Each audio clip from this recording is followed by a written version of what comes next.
The Fable of the Preacher Who Flew His Kite, but Not Because He Wished to Do So, by George Ade. A certain preacher became wise to the fact that he was not making a hit with his congregation. The parishioners did not seem inclined to seek him out after services and tell him how wonderful he was. He suspected they were rapping him on the quiet. The preacher knew there must be something wrong with his talk. He'd been trying to expound in a clear and straightforward manner, omitting foreign quotations, setting up for illustration of his points such historical characters as were familiar to his hearers, putting the stubby Old English words ahead of the Latin, and rather flying low along the intellectual plane of the aggregation that chipped in to pay his salary.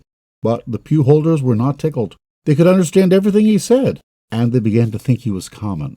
So he studied the situation and decided that if he wanted to win them and make everybody believe he was a nobby and boss minister, he would have to hand out a little guff.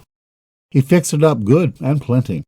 On the following Sunday morning he got up in the lookout and read a text that didn't mean anything, read from either direction, and then he sized up his flock with a dreamy eye and said, "We cannot more adequately voice the poetry and mysticism of our text than those familiar lines of the great Icelandic poet, Eikon Nevrogic. To hold is not to have, under the seared firmament, where chaos sweeps, a vast futurity sneers at these puny aspirations. There is their full reprisal." When the preacher concluded his extract from the well-known Icelandic poet, he paused and looked downward, breathing heavily through his nose, like Camille in the third act. A stout woman in the front row put on her eyeglasses and leaned forward, so as not to miss anything. A venerable harness dealer over at the right nodded his head solemnly. He seemed to recognize the quotation.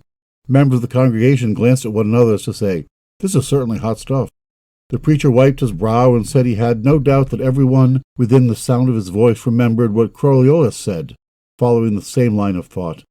It was Coriolis who disputed the contention of the great Persian theologian Ramtazak, that the soul in its reaching out after the unknowable was guided by the spiritual genesis of motive, rather than by mere impulse of mentality. The preacher didn't know what all this meant and didn't really care, but you can rest easy that the pew holders were on in a minute. He talked it off in just the way that Cyrano talks when he gets Roxanne so dizzy that she nearly falls off the piazza. The parishioners bit their lower lips and hungered for more first-class language. They had paid their money for tall talk and were prepared to solve any and all styles of delivery. They held on to the cushions and seemed to be having a nice time. The preacher quoted copiously from the great poet Amebius. He recited 18 lines of Greek and then said, "How true this is," and not a parishioner batted an eye. It was Amebius whose immortal lines he recited in order to prove the extreme error of the position assumed by the controversy by the famous Italian Polenta. He had them going, and there wasn't a thing to it. Then he would get tired of faking philosophy and would quote from a celebrated poet of Ecuador or Tasmania or some other seaport town. Compared with this verse, all of which was of the same school with the Icelandic masterpiece, the most obscure and clouded passages in Robert Browning was like a plate glass front in the State Street candy store just after cleaning. After that he became eloquent and began to get rid of the long Boston words that hadn't been used before the season. He grabbed a rhetorical Roman candle in each hand and you couldn't see him for the sparks. After which he sank his voice a whisper and talked about the birds and the flowers. Then, although there was no cue for him to weep, he shed a few real tears, and there wasn't a dry glove in the church. After he sat down, I could tell by the scared look of the people in front that he had made a 10-strike. Did they give him the joyous palm that day? Sure.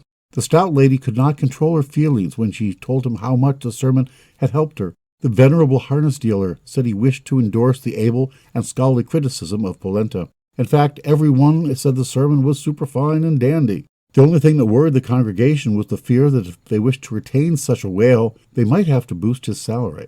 In the meantime, the preacher waited for someone to come and talk and ask about Polenta, Amebius, Ramtazak, Coriolis, and the great Icelandic poet Nevrogic. But no one had the face to step up and confess his ignorance of these celebrities. The pew holders didn't even admit among themselves that the preacher had rung some new ones. They stood pat and merely said it was an elegant sermon.